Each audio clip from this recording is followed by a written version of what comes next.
Hello everyone, welcome to கரோகவி சமையல். இன்றைக்கி நம்ம சேனலில் பாகற்காய் புளி குழம்பு எப்படி செய்யறதுன்னு பார்க்கலாம்.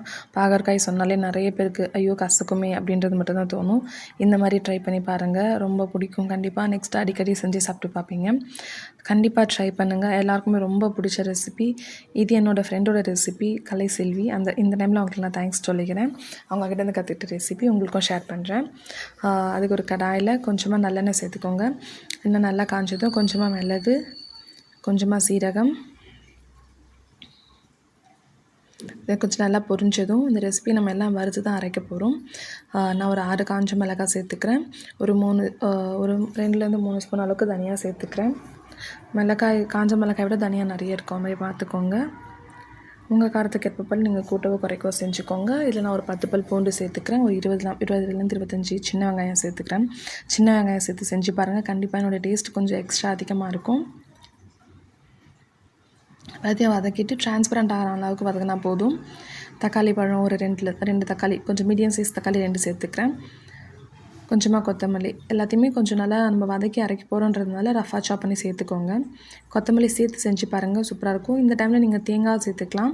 நான் லாஸ்ட்டாக தேங்காய் பால் சேர்க்க போகிறேன்றதுனால இப்போ நான் தேங்காய் சேர்க்கல. நீங்கள் தேங்காய் சேர்த்துக்கோங்க. தேங்காய் சேர்த்து வதக்கி அரைக்கும் போது அதுவும் இன்னும் நல்லா டேஸ்ட்டாக இருக்கும். இப்போ எல்லாத்தையும் நம்ம ஆற வச்சுக்கலாம்.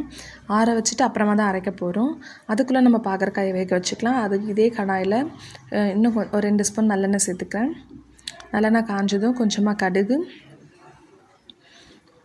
நல்லா பொரிஞ்சதுக்கப்புறமா கொஞ்சமாக சீரகம் சேர்த்துக்கோங்க. இது ரெண்டும் நல்லா பொரியட்டும். சீரகம் சேர்த்துக்கோங்க, கொஞ்சம் நல்லா ஃப்ளேவர் அதிகமாக இருக்கும்.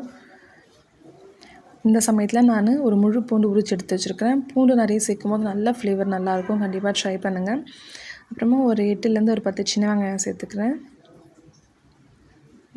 இந்த மாதிரி பாகற்காயை வந்துட்டு நான் உள்ளே இருக்க விதையை நீக்கிட்டு இந்த மாதிரி ரவுண்டாக வெட்டி வச்சுருக்கிறேன்.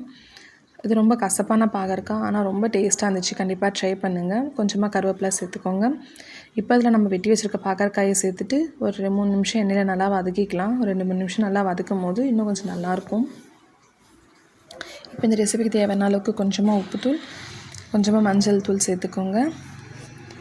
எல்லாத்தையும் சேர்த்துட்டு நல்லா வதக்கிக்கோங்க. ஒரு 2 நிமிஷம் நல்லா வதக்கும் போது கொஞ்சம் நல்லா வதங்கி வரும் எண்ணெயிலே. இப்போது இந்த பாகற்காய் வேகிற அளவுக்கு தண்ணி சேர்த்துக்கலாம். தண்ணி சேர்த்துட்டு தட்டு போட்டு மூடி வச்சு பாகற்காய் வேகட்டும். பாகற்காய் ஃபஸ்ட்டு தண்ணியிலே நல்லா வேகும்போது கொஞ்சம் வெந்துடுறதுக்கு அப்புறமா நம்ம புளி சேர்த்துக்கலாம்.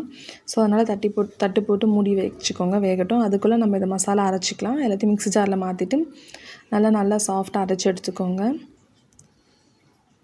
பாருங்கள், இந்த மாதிரி சாஃப்டாக இருக்கும் போது அரைச்சி எடுத்துட்டிங்கன்னா இப்போ நம்ம பாகற்காய் வெந்திருக்கான்னு பார்க்கலாம். பாருங்கள், பாகற்காய் வந்துட்டு நம்ம கொஞ்சம் நல்லா வதங்கியிருக்குது, நல்லா கொஞ்சம் வெந்து வந்திருக்குது. இந்த நம்மள நமக்கு வந்து பாவக்காய் தேவையான அளவுக்கு புளி சேர்த்துக்கலாம். நான் கொஞ்சம் ஒரு முழு நெல்லிக்காய் அளவுக்கு புளி எடுத்து ஊற வச்சு வச்சுருக்கிறேன், அதை சேர்த்துக்கிறேன். சேர்த்துட்டு இப்போ இந்த மசாலாவையும் சேர்த்துக்கலாம். இப்போ கொஞ்சமாக நான் தேங்காய் அரைச்சி எடுத்துக்கிறேன் இந்த ரெசிபிக்கு தேவையான அளவுக்கு. நீங்கள் வறுக்கும் போது சேர்த்துட்டிங்கன்னா இப்போ சேர்க்க தேவையில்லை. நான் தேங்காய் பால் சேர்க்குறேன் அப்படின்றதுனால ஃபஸ்ட்டு நான் வறுக்கலை. இப்போ இந்த ரெசிபிலே நம்ம தேங்காய் பாலையும் சேர்த்துக்கலாம். நான் ஃபஸ்ட்டு தண்ணி சேர்த்தேன், அதை எடுக்க மறந்துட்டேன், சாரி. இப்போ எல்லாத்தையும் சேர்த்துட்டு நம்ம தேவையான அளவுக்கு தண்ணி ஊற்றி நம்ம உப்பு காரம் எல்லாம் அட்ஜஸ்ட் பண்ணிக்கோங்க.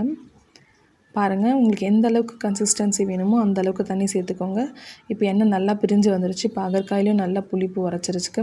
நீங்கள் புளி சேர்க்கும் போது கொஞ்சம் கூட சேர்த்துக்கோங்க. அப்போ தான் வந்துட்டு பாகற்காயோட கசப்பு கொஞ்சம் கம்மியாக தெரியும். பாருங்கள், சூப்பரான பாகற்காய் குழம்பு ரெடி. கண்டிப்பாக ட்ரை பண்ணுங்கள். Bye friends, lots of love.